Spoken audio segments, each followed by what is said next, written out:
Transición hacia un sistema de pensiones de cuentas nacionales en España, fundamentos, diseño e impacto. ¿No? Es de Rafael Domenech, Enrique de Besa y Robert Meneu, pero va a hacer la presentación Enrique de Besa. Más o menos conocéis cómo funciona el sistema de cuentas nacionales. Y bueno, la idea es un poco señalar las ventajas respecto al sistema actual y dar algunas cifras también, ¿no? Y para eso hemos utilizado datos de la primera exposición, ¿no? que ha hecho Robert, que se ha tenido que ir porque perdía el tren, ¿no? Vale, esta es un poco la perspectiva que tenemos. Bueno, nosotros casi siempre intentamos dar una perspectiva actuarial, añadiendo como complemento de lo que habéis hecho vosotros o como complemento de lo que se hace en otros trabajos.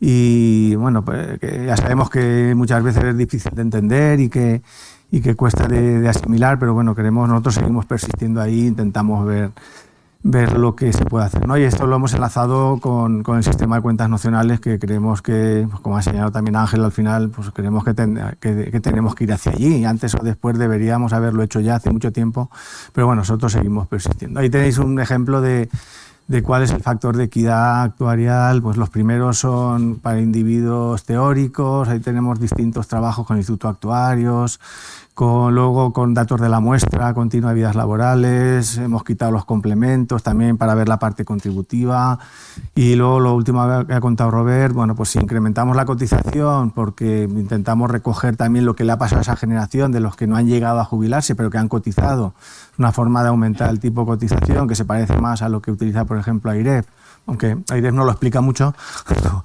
hablaremos de este. Pero bueno, digamos que al final ese 1,12 que aparece abajo es en el caso optimista de que creemos que el PIB va a crecer lo mismo que ha crecido en los últimos 20 o 30 años, que es un 2 y pico, 20 y tantos. Que bueno, hemos utilizado ese dato, luego también lo hemos ampliado para el de arriba, aunque creemos que es optimista en ese sentido que he comentado, ¿no? Bueno, rápidamente, el sistema de cuentas nacionales funciona con cuentas virtuales, cuentas individuales, pero que no recogen el dinero, sino que, como sigue siendo un sistema de reparto, se utiliza para pagar las pensiones de los que están jubilados. A eso se le añade a las cotizaciones, no a la base de cotización. Importante destacar esto, que es lo que hace el sistema actual, porque una subida del tipo de cotización ahora no redunda en una mayor pensión, pero sí que redundan en unas mayores cotizaciones. Eso se reflejaría, por ejemplo, en un sistema de cuentas nacionales, porque yo recojo las cotizaciones realmente efectuadas y le añado unos intereses nacionales o virtuales en función del tipo nacional que elijamos. Que bueno, normalmente se hace relacionando con el PIB o con la masa salarial, y eso nos permite relacionarlo a su vez con la sostenibilidad del sistema también, ¿no? Luego ya la fase de desacumulación, bueno, no sé por qué he puesto esto, en realidad es aunque supere la esperanza de vida, esa persona seguirá cobrando, porque digamos que el riesgo lo asume la Seguridad Social, no lo asume cada individuo, como podría ser un sistema de capitalización individual, por ejemplo. Bueno, ¿qué es lo que...? Esto es como un resumen, ya al final, por si acaso no me da tiempo, no me faltan los datos. Simplemente solo porque mejora la equidad actuarial ya sería suficiente para ponerlo, pero si encima mejoramos por definición se alcanzaría la sostenibilidad actuarial, por definición, en un sistema de cuentas nacionales, pero si mejoramos también la sostenibilidad financiera, pues ya tendríamos como dos puntos positivos, ¿no? para intentar pasar a otro. Pero además es más transparente, creemos que mejoraría, que la gente podría estar más tiempo implicada en el mercado laboral, porque tendría unos incentivos para seguir cotizando. Creemos que existen muchas más ventajas que desventajas, como se ve ahí. Además, las desventajas les ponemos un pero se podría arreglar con esto, con lo cual... Bueno, ese 1,12 es el dato que ha dado Robert, con datos de la muestra continua de vidas laborales, con una mayor cotización, estaríamos hablando de un 21% de cotización para jubilación, del 28-30% que hay para contingencias comunes. Y ahí es problemático porque como no hay una asignación para cada una de las contingencias, pues tenemos que buscar algún método aproximado, ¿no? Como tenemos ahí. Bueno, al final, en lugar del 12, si cogiéramos el 25, pues habría un cambio de escala, pero bueno, nos interesa sobre todo ver un poco el resultado. Bueno, aquí ya no veo nada con lo que tenemos ahí. Sí, pero entonces no me oirán, ¿no? Bueno, más o menos lo sé. Vale, lo que tenéis ahí es el sistema de cuentas nacionales. Si aplicáramos un juego de suma cero donde todos los que la pensión inicial en el sistema de cuentas nacionales y la pensión que hay ahora en el sistema actual fuera la misma, y lo que hacemos en la contributiva, lo que haríamos es ver lo que pasa con los colectivos afectados, ¿no? Los que antes ha comentado Robert, que teníamos, algunos saldrían mejor, otros saldrían peor. Bueno, por definición también, el sistema de cuentas nacional lo que hace es que todos tengan aproximadamente el mismo factor de equidad actuarial, ¿vale? Conseguiríamos que hubiera ya equidad actuarial del sistema. No tendríamos que estar preocupados de qué porcentaje le pongo por jubilación anticipada, no haría falta poner. ¿Qué porcentaje por demorada? No haría falta poner. ¿Cuál es la edad de jubilación? No haría falta ponerla, excepto que llegaran a una pensión, a una cantidad mínima, ¿eh?, de pensión. A partir de ahí te puedes jubilar cuando quieras. Solo por eso habría mucha gente mucho más feliz, queremos nosotros, porque lo de 67 años es un hándicap, un muro que se levanta para muchas personas, porque no me puedo jubilar a los 60 si yo tengo una pensión que creo suficiente. Bueno, solo por eso yo creo que ya sería suficiente. ¿Quién salen ganando? Bueno, los que aparecen en verde, que son los que tenían un TIR más bajo. Casi siempre coincide con los que tenían un TIR más bajo en el sistema actual. ¿Por qué? Porque están más penalizados, porque su equidad estaban recibiendo menos que la media de los individuos del conjunto, y por lo tanto el sistema de cuentas nacional lo que hace es equilibrar. Dice, no, vamos a daros el mismo TIR a todos, aproximadamente, quitamos lagunas de cotización, lo ampliamos a toda la carrera laboral, quiero decir, y luego dividimos por un factor que tiene en cuenta la esperanza de vida o las probabilidades de supervivencia. Entonces me da lo mismo jubilarme a los 63 que a los 67, porque el sistema me va a corregir exactamente por lo que actuarialmente me correspondería, ¿no? No entro en mucho detalle tampoco ahí.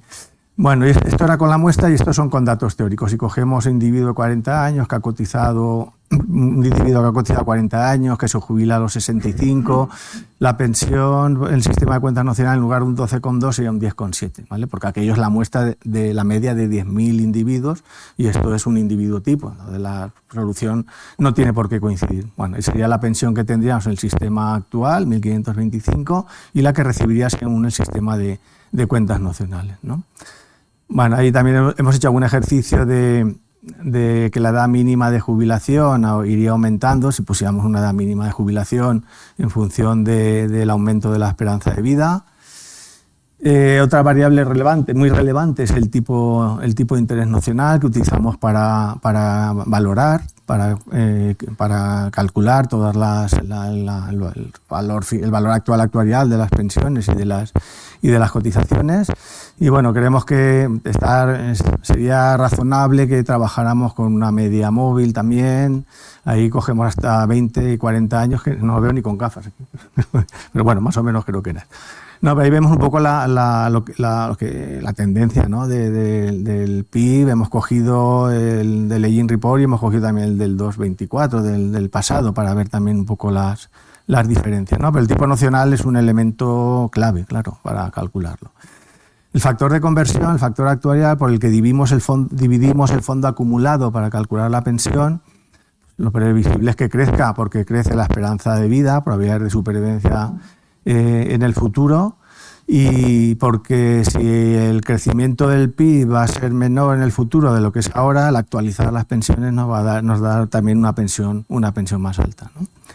Pero esto que estamos hablando del sistema de cuentas nacionales, un menor crecimiento del PIB en el futuro también debería ajustar la pensión del sistema actual, porque si no lo que va a ocurrir es que la brecha entre el TIR y el crecimiento del PIB va a ser mayor. Y de alguna manera habría que ajustarlo para que esto no es que solo debería recaer. El sistema de cuentas nacional lo hace automáticamente, el sistema actual habría que hacerlo expresamente, ¿no? Para ajustarlo. Aparte, bueno, por el mecanismo de ajustado automático ya tenemos el mismo factor actuarial que recoge cambios en la esperanza de vida, cambios en el crecimiento del PIB. En el tipo de interés nacional aparece ese componente demográfico y económico, y aparte se podrían implementar alguno otro más, ¿no? Con un fondo de reserva, no como el de ahora, sino un fondo de reserva más serio, digamos, y otros mecanismos como una reactivación, que hubiera una regla de reversión en caso de que se alcanzaran unos determinados límites, ¿no? Bueno, me voy a los datos, que si no...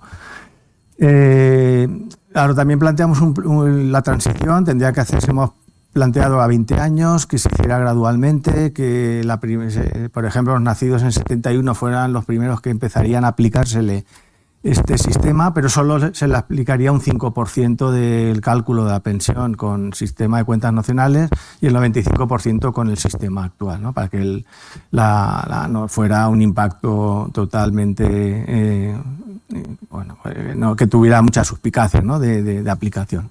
Y se iría aumentando un 5% gradualmente cada año el porcentaje que se calcularía de la pensión con el cuentas nacionales y disminuyendo un 5%. Total, que en 20 años los de la generación de los nacidos en el 90 serían los primeros que se jubilarían ya con un 100% de la pensión de cuentas nacionales, ¿no?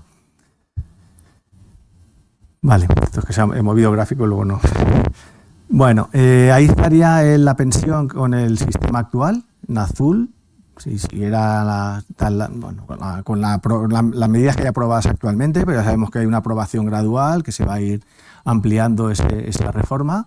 Y luego en azul estaría el sistema de cuentas nacionales y en discontinuo sería pues, el periodo de transición a partir del año 2050 y algo ya serían distintos. ¿Vale? Al final habría una brecha del 40% en 2062 entre la pensión con el sistema actual y la pensión con el sistema de cuentas nacionales. ¿Vale? De todas maneras, esto sería gradual porque como cada vez se incorpora una generación, una corte nueva, los nacidos un año determinado, cada corte solo representa un 6% de incremento del gasto total, con lo cual pues, tendría que pasar bastantes años hasta llegar a tener un efecto importante, ¿no?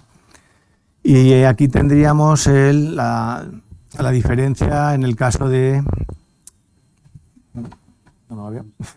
Vale, abajo es en el caso de que hubiéramos cogido el escenario optimista, donde lo que habría sería en 2050 un 3,8% de menor gasto, ¿no?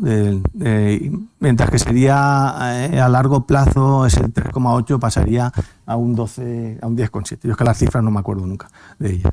Y en el escenario, siguiendo el crecimiento del PIB del Aging Report, en lugar del 3,8 sería un 11,5 en 2050, menor gasto, y a largo plazo eso pasaría a un 40,1%. ¿Vale? 0,6 puntos de PIB de menor gasto en un caso y del 1,7 en el segundo de los casos, ¿no? Y creo que esto es lo más importante. Bueno, ahí tenéis algunas, no sé si lo dejamos, ¿no? Aquí tenéis ahí las ventajas y que más o menos he ido comentando, pero yo creo que aunque buscáramos un tipo nacional que mantuviera la misma pensión que actualmente, solo por el hecho de mejorar la equidad y que haya personas que reciban pensiones distinto solo por el hecho de que me jubilo antes o después, yo creo que ya valdría la pena ponerlo. Y gracias.